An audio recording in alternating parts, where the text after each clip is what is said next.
नमस्कार दोस्तों, कैसे हैं आप। आशा करता हूं आप अच्छे और स्वस्थ होंगे। दोस्तों स्वागत है आपका आपके अपने YouTube चैनल पर।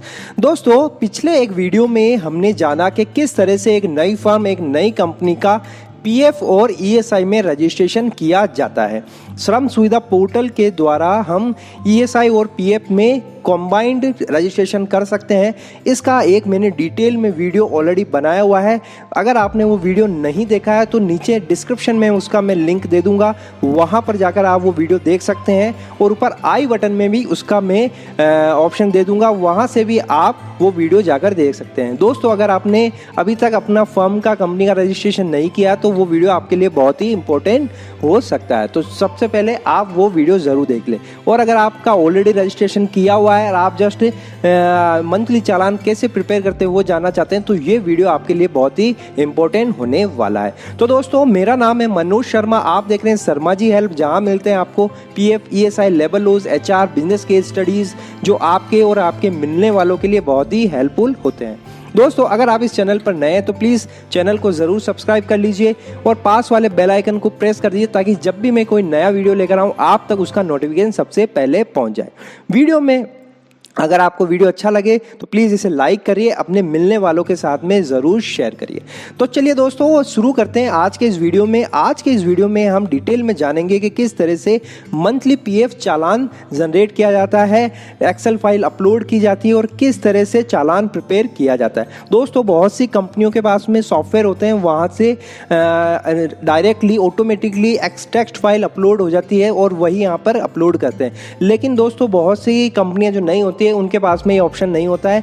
तो आज के इस वीडियो में हम जानेंगे कि किस तरह से एक्सेल फाइल से हम जो है टेक्स्ट फाइल बना सकते हैं जो पीएफ चालान में अपलोड होती है। तो दोस्तों ये वीडियो बहुत ही इंपॉर्टेंट होने वाला है। अगर आपके पास में सॉफ्टवेयर भी है तो आज के इस वीडियो में आप किस तरह से मैनुअली एक्सेल फाइल बनती है वो आप यहाँ से सीख सकते हैं। तो चलिए दोस्तों सबसे पहले हम एम्प्लॉयर पोर्टल की साइट पर अपना यूज़र आईडी पासवर्ड डाल के लॉगिन कर लेते हैं। दोस्तों आपका जो भी यूज़र आईडी पासवर्ड है वो आप डालकर इसमें लॉगिन साइन इन कर लेते हैं। तो चलिए मैं दोस्तों मेरा यूज़र नेम और पासवर्ड डालकर सबसे पहले साइन इन कर लेते हैं।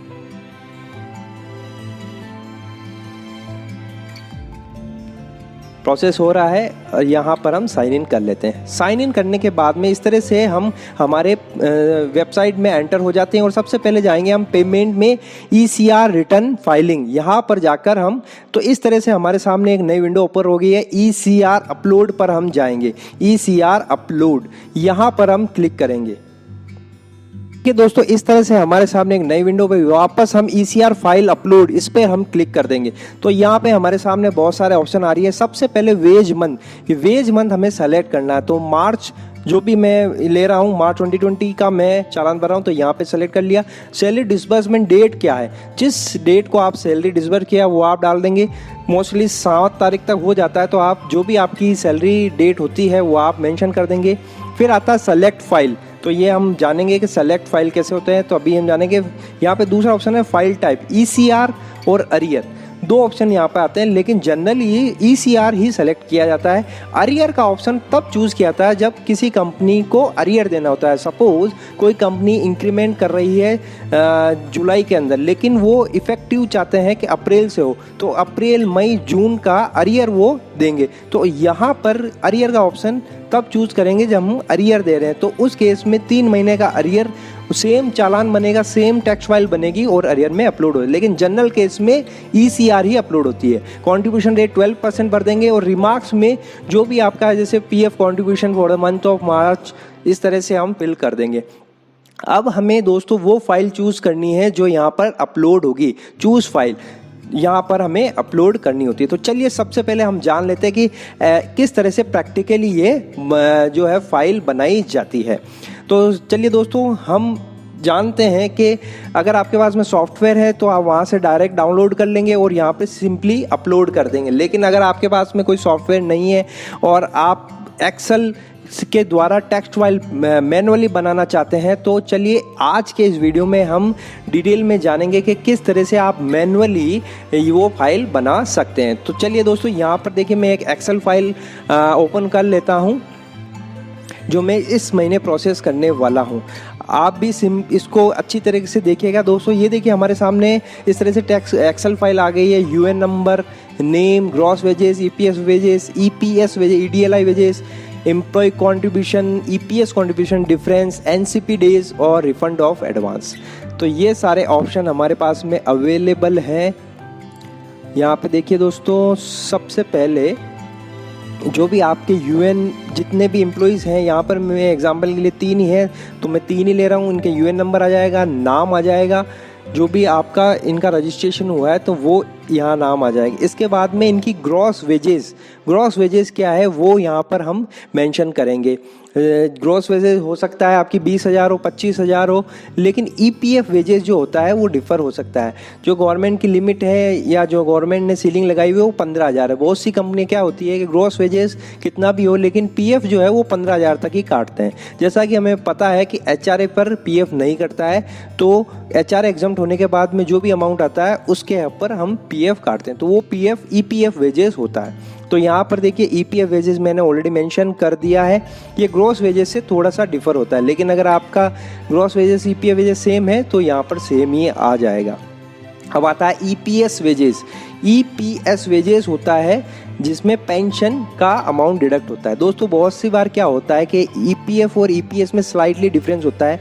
कुछ कंपनियों में क्या होता है कि बहुत से एम्प्लॉयज़ जो होते हैं 58 साल की उम्र क्रॉस कर जाते हैं, उसके बावजूद भी वो कंटिन्यू करते हैं, तो उनका पेंशन में अमाउंट नहीं जाता है। तो यहाँ पर ईपीएस वेजेस उन पर्टिकुलर एम्प्लॉय का 0 होगा और बाकी पीएफ में उनका कॉन्ट्रीब्यूशन जाएगा 12%। तो वो ईपीएफ में तो उनका नाम चलेगा लेकिन ईपीएस वेजेस में उनका नाम 0 हो जाता है, उनका कंट्रीब्यूशन 0 होता है। तब उस केस में ईपीएफ और ईपीएस वेजेस में थोड़ा स्लाइटली डिफरेंस आता है, लेकिन जनरल केस में क्या होता है कि ये सेम ही होते हैं। EDLI wages employee deposit link insurance है, तो ये जितना ईपीएफ वेजेस देता है उतना ही ईडीएलआई वेजेस हो जाता है। यहाँ पर ये तीनों समान है। आपके केस में हो सकता है वो डिफर हो, आप ज़रूर चेक कर लिए, उसके बाद में ही इसको प्रोसेस करिए। तो ईपीएफ वेजेस हमने भर दिया है, ईपीएस वेजेस भर दिया है, ईडीएलआई वेजेस। अब ईपीएफ कंट्रीब्यूशन जो 12% होता है, आप 12% निकाल लीजिए ईपीएफ वेजेस का, वो आ जाएगा ईपीएस कंट्रीब्यूशन 8.33 और डिफरेंशियल जो 12% माइनस 8.33 का जो डिफरेंस है वो यहाँ पर डाल देंगे। तो इस तरह से हम जितने भी हमारे एम्प्लॉयज़ हैं सबका इस तरह से एक एक्सेल फाइल बना लेंगे। यहाँ आप ज़रूर से क्रॉस चेक कर लीजिए कि ये जो डिफरेंस है बिल्कुल सही आ रहा हो। सब कुछ चेक करने के बाद एनसीपी डेज आप भर दीजिए। अगर आपका किसी पर्टिकुलर मंथ में किसी एम्प्लॉय का कुछ एब्सेंटीज रहा, उस डेज का उनको पेमेंट नहीं हुआ, तो वो एनसीपी डेज में आ जाएंगे। 2 दिन 4 दिन जितने भी हैं वो आप यहाँ पर भर सकते हैं। रिफंड ऑफ एडवांस को हम 0 कर सकते हैं, कोई इसका ज़रूरी नहीं है। तो इस तरह से ये एक्सेल फाइल आप पहले बना के रखिए। अगर आपके पास में है तो वेल एंड गुड, अगर नहीं है तो यहाँ से आप देख लीजिए इस तरह से वेजेस। अब हम सिंपली इसको सेवेज करते हैं। सेवेज करने के बाद में देखिए दोस्तों, इसको हम नाम दे देंगे CSV फाइल। इसको CSV फाइल के फॉर्मेट में हम सेव करेंगे।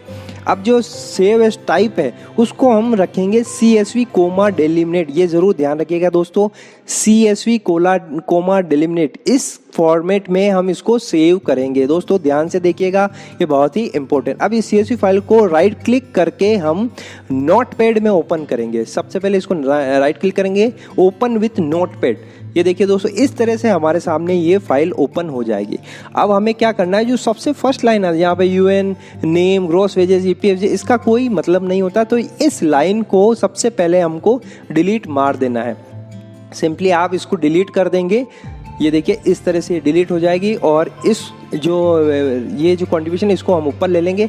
अब सबको ऑल सेलेक्ट कर लेंगे, सबको सेलेक्ट करके इसको फाइंड रिप्लेस करेंगे। दोस्तों फाइंड रिप्लेस का जो फॉर्मूला है वो यहाँ पर हम लगाएंगे इस तरह से। फाइंड जितने भी कोमा है, ध्यान से देखिए तो जितने भी कोमा है उसको हैश और ये वाला चिन्ह और हैश से रिप्लेस कर देंगे। ये देखिए रिप्लेस ऑल, तो यहाँ पर सारे रिप्लेस हो गए हैं। ध्यान से देखिएगा दोस्तों, कोमा की जगह हैश को हम रिप्लेस कर देंगे। तो इस तरह से हमारी ये फाइल जो है टेक्स्ट के फॉर्मेट में बन चुकी है। यही फाइल है जो हमें अपलोड करनी होगी। तो इस फाइल को हम सिंपली सेवेज कर लेंगे टेक्स्ट फॉर्मेट में। ये एक टेक्स्ट फॉर्मेट है और यही फाइल अपलोड होने वाली है। तो देखिए दोस्तों, टेक्स्ट डॉक्यूमेंट आ गया है, इसको हम टेक्स्ट फाइल नाम दे देते हैं और इसको हम सेव कर देते हैं। बस यही वो फाइल है जो दोस्तों वहाँ पर चालान में अपलोड होने वाली है। अब हम सिंपली जाएंगे यहाँ पे चूज़ फाइल कर लेंगे, वही टेक्स्ट फाइल हम चूज़ करेंगे। यहाँ पे देखिए ये हो चुका है और अब हम करेंगे अपलोड। अगर दोस्तों सब कुछ सही रहा तो यहाँ पर ये बिल्कुल एरर फ्री अपलोड हो जाएगी। अगर कुछ एरर होगा तो आपको एरर कॉलम दिखाए, लेकिन हमारे केस में बिल्कुल सही है। तो देखिए दोस्तों यहाँ पर सक्सेस वाइल वैलिडेशन सक्सेसफुल, इस तरह से हमारे सामने एक विंडो ओपन हो जाएगी। यहाँ पर वेज मंथ आ गया, ICR टाइप आ गई, सैलरी डिस्पेंसमेंट डेट आ गई, कॉन्ट्रीब्यूशन, यहाँ पर ECR फाइल, ECR स्टेटमेंट सब कुछ आ चुका है। ECR स्टेटमेंट हम डाउनलोड कर लेंगे और एक बार चेक कर लेंगे अपनी एक्सेल शीट से जो हमने फिल किया है वो डेटा सही है या नहीं। दोस्तों आपको थोड़ा टाइम लगेगा, लेकिन आप इसको क्रॉस चेक ज़रूर कर लीजिए ताकि जो एरर है वो मिनिमाइज हो सके। यहाँ पर हम देख लेते हैं कि हमने जो कंट्रीब्यूशन डाला है वो सही है कि नहीं। यहाँ पे 3 ही लोगों का है तो हम चेक कर रहे हैं। जी हाँ दोस्तों, जो भी हमने फिल किया डेटा वो बिल्कुल सही है। तो दोस्तों सब कुछ सही है। यहाँ पर फिर हम करेंगे वेरीफाई पर क्लिक। वेरीफाई पर क्लिक करते ही हमसे दोबारा पूछा ओके कर देंगे। ओके करने के बाद में इस तरह से देखिए दोस्तों हमारे सामने नई विंडो ओपन हो गए, इन प्रोसेस दिखा रहा है, ECR स्टेटमेंट, ECR फाइल और एक्शन है कि अब प्रिपेयर चालान। सब कुछ सही हमने क्रॉस चेक कर लिया है। अब हम जाएंगे प्रिपेयर चालान पर। प्रिपेयर चालान पर क्लिक कर देंगे। ये इस तरह से प्रिपेयर चालान पे क्लिक करते ही हमारे सामने एक नई विंडो ओपन हो जाएगी। ये देखिए दोस्तों इस तरह से हमारे सामने एक नई विंडो ओपन हो गई है। यहाँ पर सब कुछ डिटेल में आ रहा है कि establishment ID, EPF employ contribution कितना रहा है, EPS कंट्रीब्यूशन कितना रहा है, सब कुछ यहाँ पर आ रहा है। तो हमें सबसे पहले वापस दोबारा से इसको क्रॉस चेक कर लेना है कि जो भी डेटा आ रहा है वो बिल्कुल सही है या नहीं। जो भी हमने एक्सेल बनाई है उससे ज़रूर कंपेयर कर लें दोस्तों, क्योंकि एक बार सबमिट होने के बाद में इसमें वापस एडिट करना बहुत ही मुश्किल होता है, उसमें काफ़ी परेशानी का सामना करना पड़ता है। इसलिए 2 बार 3 बार 4 बार आप इसको ज़रूर क्रॉस चेक कर लीजिए कि जो हम डेटा फीड कर रहे हैं वो सही है कि नहीं। अकाउंट नंबर 1 चेक कर लीजिए, अकाउंट नंबर 10 चेक कर लीजिए, अकाउंट नंबर 1 का जो डिफरेंशियल अमाउंट है वो चेक कर लीजिए, जो EDLI का कॉन्ट्रीब्यूशन है 0.5%, EPF वेजेस का जो 195 आ रहा है इस केस में वो भी आप चेक कर लीजिए। सब कुछ क्रॉस चेक कर लीजिए, उसके बाद में ही हमें इसको प्रोसेस करना है। तो देखिए दोस्तों यहाँ पर बिल्कुल सब कुछ सही आ रहा है, हमने क्रॉस चेक कर लिया है। जो भी अमाउंट आ रहा है हमने दोबारा तिबारा क्रॉस चेक कर लिया। ये सब होने के बाद में हम नीचे आएंगे। नीचे आने के बाद में हमें देखिए दोस्तों एक डिटेल भरनी होती है, एम्प्लॉयर डिटेल्स। इसमें total number of employees in the month कितने हैं, नंबर ऑफ एक्सक्लूडेड एम्प्लॉयज़ कितने हैं, यानी जिनका PF नहीं जमा हो रहा है वो कितने हैं, और ग्रॉस वेजेस क्या है उन लोगों के जिनका PF जमा नहीं हो रहा था। लेकिन हमारे इस केस में जो भी है 3 एम्प्लॉय टोटल है, एक्सक्लूडेड एम्प्लॉय कोई नहीं है, 0, और इनका ग्रॉस वेजेस ऑब्वियसली 0 होगा। आपके केस में जो भी होता है आप बिल्कुल सही डिटेल भरिएगा दोस्तों, क्योंकि बाद में ऑडिट होती है तो आपको जो है परेशानी का सामना नहीं करना पड़ेगा। सब कुछ डिटेल फिल करने के बाद में एक बार आप संतुष्ट हो जाएं तब आपको ये फाइल फाइनली आपको जनरेट चालान करना है। यहाँ पे देखिए हमने सारी डिटेल भर दी है। टोटल नंबर ऑफ एम्प्लॉयज 3 है, एक्सक्लूडेड एम्प्लॉय नहीं है और इनकी ग्रॉस वेजेस भी 0 है। तो सब कुछ हमने क्रॉस चेक कर लिया है, इसमें कोई दो राय नहीं है। और आप ही अपने जो भी डेटा है उसको 2 बार 3 बार ज़रूर से चेक कर लीजिए, क्योंकि दोस्तों ये PF जो चालान है ये स्टैट्यूटरी कंप्लायंस है जो बहुत ही इंपॉर्टेंट होते हैं।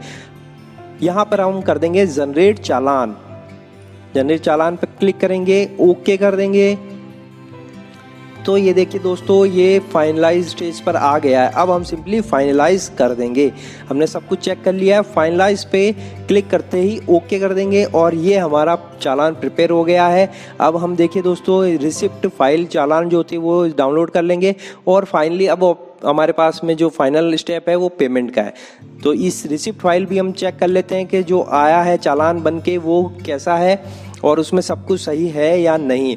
तो रिसिप्ट फाइल जो हमारे पास में ऑप्शन दिख रहा है हमें सामने, उस पर हम सबसे पहले क्लिक कर लेते हैं और जो है चालान रिसिप्ट है उसको डाउनलोड कर लेते हैं और एक बार कंफर्म हो लेते हैं कि जो हमने भरा है वो बिल्कुल सही है या नहीं। वैसे हमने ऑलरेडी चेक कर लिया है तो यहाँ दिक्कत नहीं है, लेकिन ये चालान हमें हमारी पर्सनल फाइल या पीएफ की जो फाइल हम मेंटेन करते हैं उसमें भर के रखना है। तो ये सब कुछ सही है।